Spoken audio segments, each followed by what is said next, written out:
And I wanted to pause and just talk about our values for a minute, because every quarter, every single employee at Salesforce stops and thinks about our vision, our values, and the methods that we use to execute.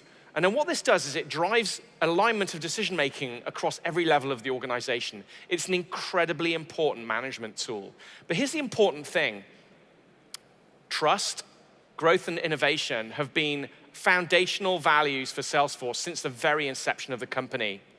And of course, trust means that the reliability and security of our service, of your data, remains the first and single most important thing that we focus on.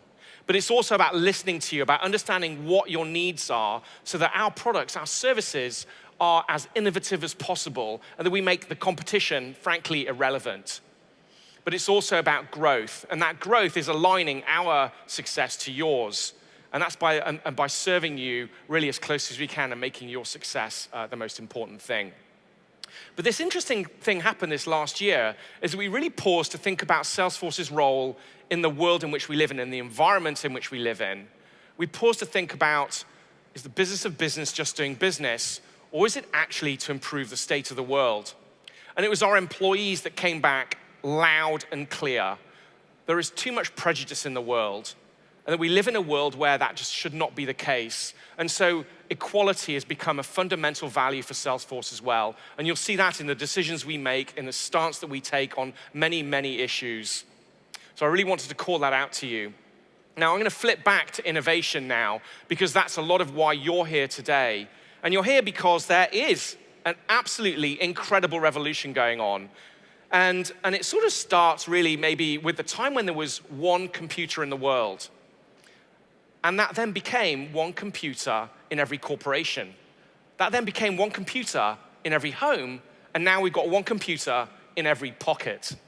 And if you stop there, that's sort of amazing, but that's not it. It's the fact that this whole vision, the whole dream of having one computer in every home has now become 1,000 computers in every home. And I'm talking kettles, dishwashers, lights, cars, toothbrushes.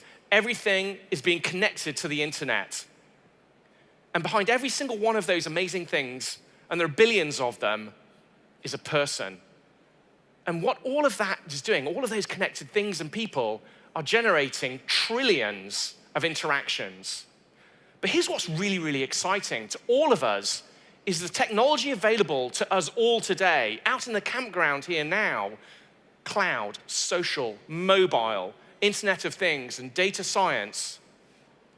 All of that now means that we can look at these interactions. We can make sense of these interactions, and we can use them to fundamentally transform the relationships that we have with our partners, with our customers, and with our employees.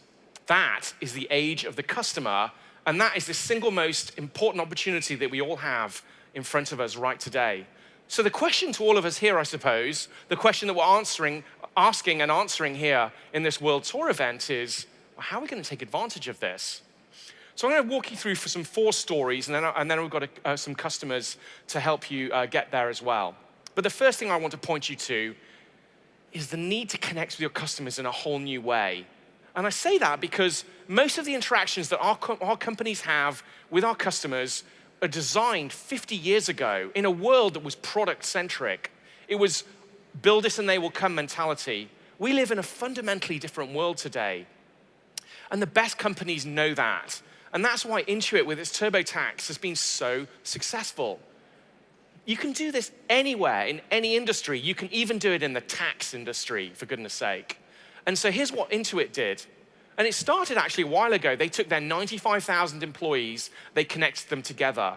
They connected their partners together in there, and they created communities. And that was a great momentum, and that allowed Intuit to become the leader in the industry. They took a big step forward this last year, though, and they embedded customer service in their mobile app. It was a game changer. In fact, it was so cool, they decided to stand up and tell all of America about it at the Super Bowl. Let's watch the video.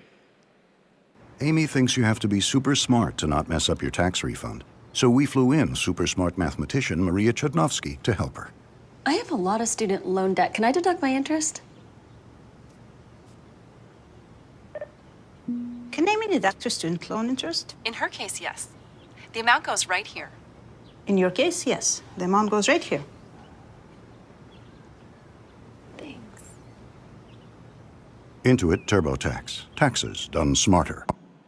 Seriously, that is pretty awesome, isn't it? Now, that's awesome because we all want that experience. It's simple, it's effortless. So that's the question I ask you all. Are your experiences simple and effortless? The second thing, though, I really ask you to think about is running your business from your phone. We're living in a mobile revolution. 6 billion smartphones out there by 2020. And how are we all taking advantage of that? And I don't mean put your web pages on a mobile device. I mean, think of the world mobile first. This is a world where Uber is possible, where Snapchat exists, where people swipe left or right to make decisions. And the best companies are taking advantage of this too. Unilever is a phenomenal example. Now, for those of you who don't know, Unilever, 175,000 employees, over 400 brands and thousands of products. They're also going to transform their business model. They're going to double their revenues and half their environmental footprint by 2020. That's a staggering aim. And mobile is one of the fundamental drivers to achieve that. So how are they going to do that? Well, what they're doing is they're going to create unprecedented levels of collaboration. They're connecting all of their employees together to collaborate and share information like never before.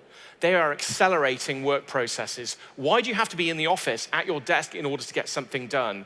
They're allowing processes to happen via mobile applications.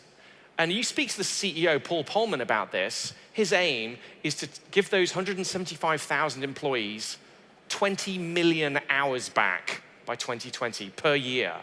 It's staggering what you can achieve if you focus on a mobile-first mentality. Run your business from your phone. The third thing is building one-to-one customer journeys. And I say that because all of us are experiencing every day these disconnected engagements with brands. You might be filling out an application and life intervenes and you have to start again. You might be engaging with any brand you can think of, and it's an interaction that's actually a transaction. You transact with these brands. You don't have a relationship with these brands. The best brands know this. The best brands are leaping ahead to create real relationships through one-to-one customer journeys. These are designed with a beginning, a middle, and an end. So Live Nation, a fantastic customer of ours. And for those of you who don't know Live Nation, they have 500 million fans that they support. Somewhere in the world, every 20 minutes, there is a live event that Live Nation is managing. That's what they do. Now, here's what they do for me. I love Mumford & Sons, unsurprisingly, being a Brit. And they know that. And when Mumford & Sons decides to go on a tour, they let me know. And they keep on giving me information until I buy. I'm on my buying journey. Now, once I've bought, it's not like that's the end, that's the beginning. They then move me onto my nurture journey pre-tour. They're sending me information about the tour. They're getting me ready. They're getting me excited. They even send me information on how to get to the concert. And then when I'm there, I'm then in the actual concert journey. And they're giving me information about where to go to get the concessions, where to go to buy merchandise. And when I leave, they follow up with a post-concert journey.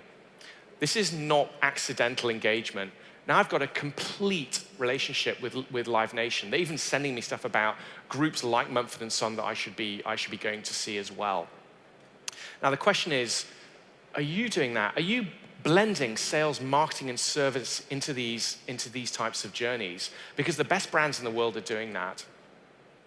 The other thing I wanted to point you to, and there's a lot of talk about this now in the media, of course, is data. It's out there, it's everywhere. In fact, 90% of the world's data was actually created in the last 12 months. That is staggering. What are you doing with that?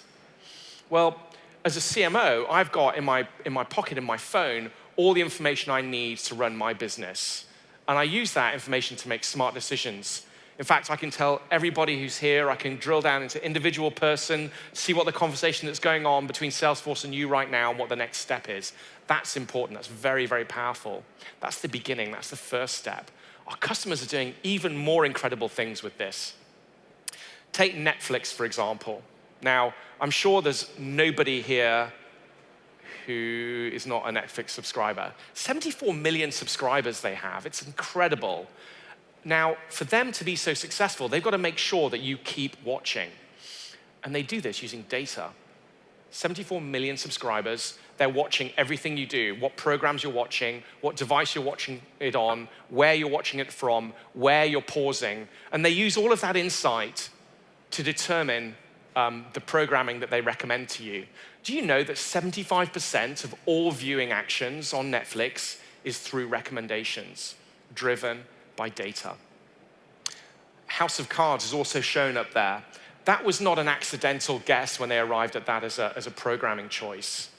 They actually used the data. They found out that there was a House of Cards in the UK, incredibly successful, and they found out that that the key actors in House of Cards were also well known to and well liked by Netflix. And so they made a data-driven decision for that programming.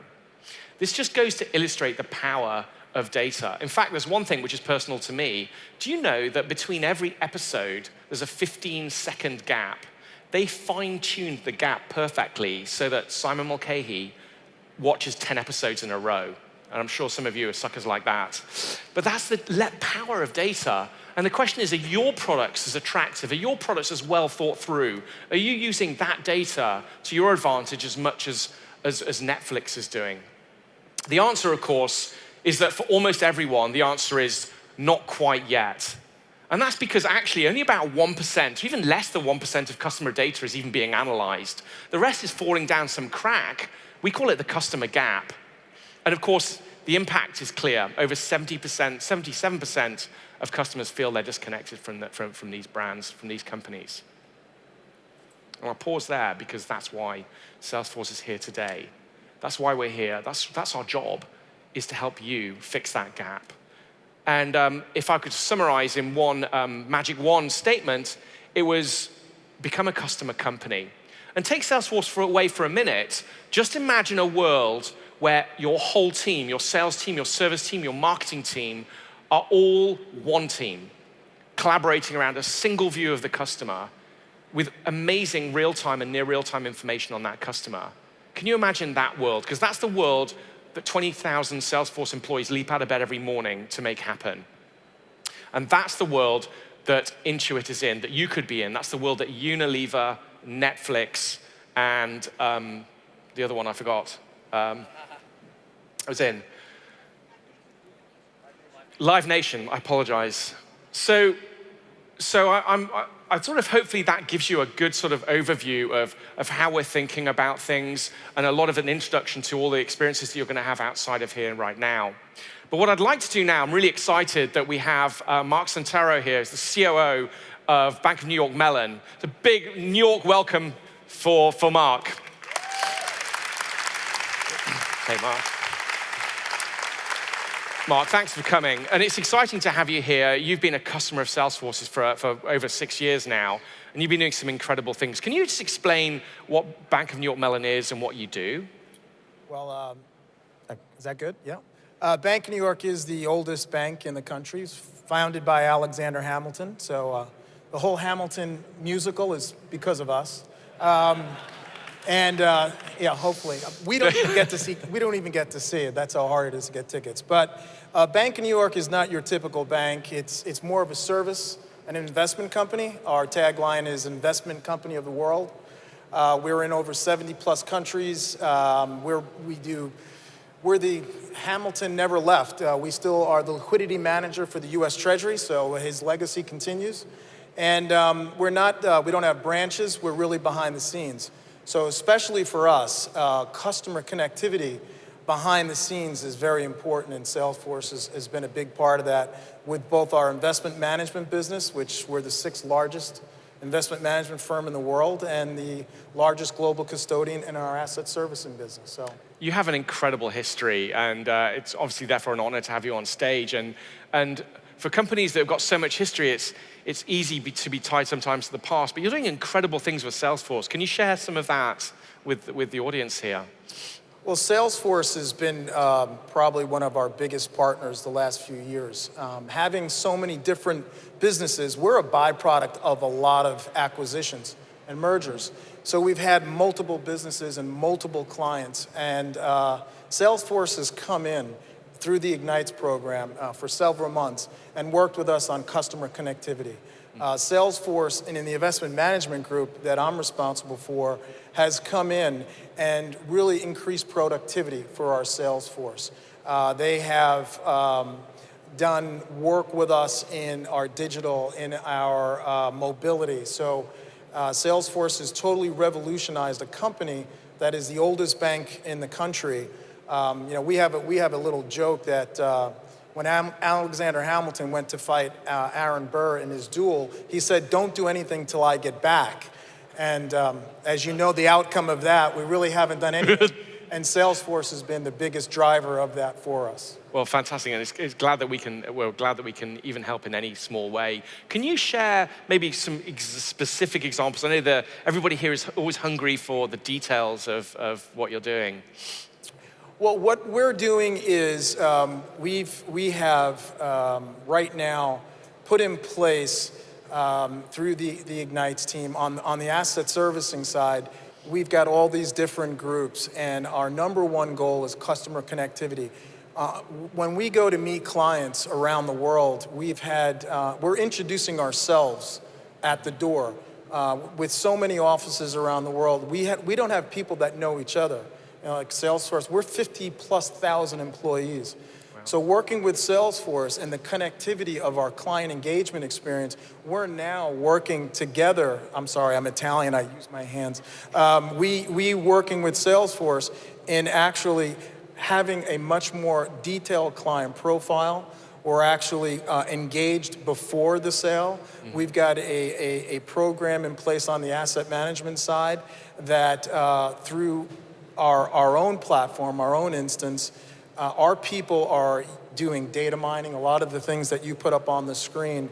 We're knowing our clients before we go in. We're doing social media. We're looking through all of the profiles. So before we actually meet a client, mm-hmm. we know the client. So we know their needs, we know their solutions, and it's all because of the technology, and the productivity has gone through the roof. Fantastic. Could you share maybe with everybody here as well? I mean, you personally, this is not just about Salesforce and Bank of New York, but you as a leader have been driving a lot of this change, a lot of the innovation at the bank. Can you maybe share a couple of lessons or advice with people here?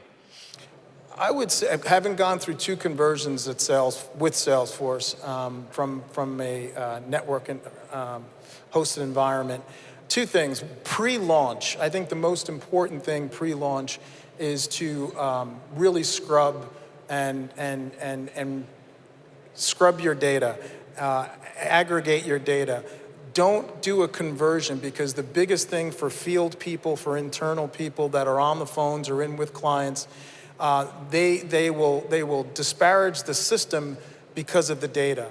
So spend your time, do your blocking and tackling up front, and get your data cleaned. Engage your employees beforehand to go into their own system and clean up that system. If you don't do that, you're going to have people that are going to push back. So that's pre-launch. Post-launch and during the launch, I highly recommend having power users as part of your team. And talk to their managers, get them on board, literally license them to be your ambassadors. Because although we have IT people and although we have trainers, education is critical. The more you have power users, people that are in the field, people that are on the phone, that are supporters, that understand the system, their peers are gonna really look to them for advice and guidance. And when they have that connectivity, it makes the experience that much better. And it's done wonders for us. I've learned the hard way, and in our second conversion, it's been great adoption. Well, Mark, Salesforce is honored to be a partner of Bank of New York's. And everyone, New York, big hand for Mark Santero. Thank you, Mark. Now, as I was walking around here, I also, apart from seeing amazing people, I saw Apple, I saw iPhones, I saw Android, I saw Samsung, I saw Windows devices. There's so many amazing devices out there.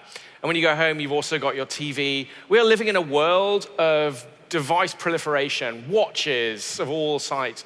And each one of these are disconnected. And yet, there's an army of developers behind the scenes trying to build applications for this. And this is something that we're taking very, very seriously. And this is something that we've been putting an incredible amount of effort into. And for us, the answer is what we call Lightning. We want to connect every single experience. So no matter what device, what experience you're in, you have a unified and single view of Salesforce. It's build once, experience it on any device. It's a user interface that is the next generation of experience. That's what we've built. It's also a platform full of tools to enable this developer army to build amazing applications which map to what I was talking about before.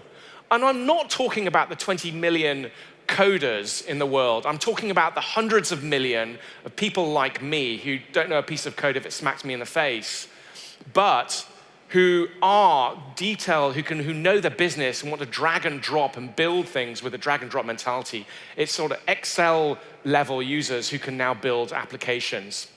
It's also an ecosystem of partners building amazing components and amazing applications. And this Lightning has been an incredible focus for us.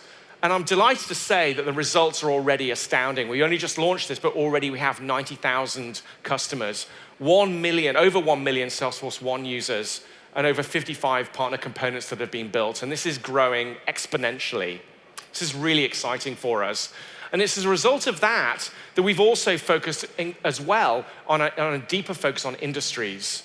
And why we launched earlier this year the Financial Services Cloud, where we're taking many of the problems that we've seen in financial services over the years and completely solve them in a new and exciting way, where we completely reinvent the financial advisor experience. This will transform financial services.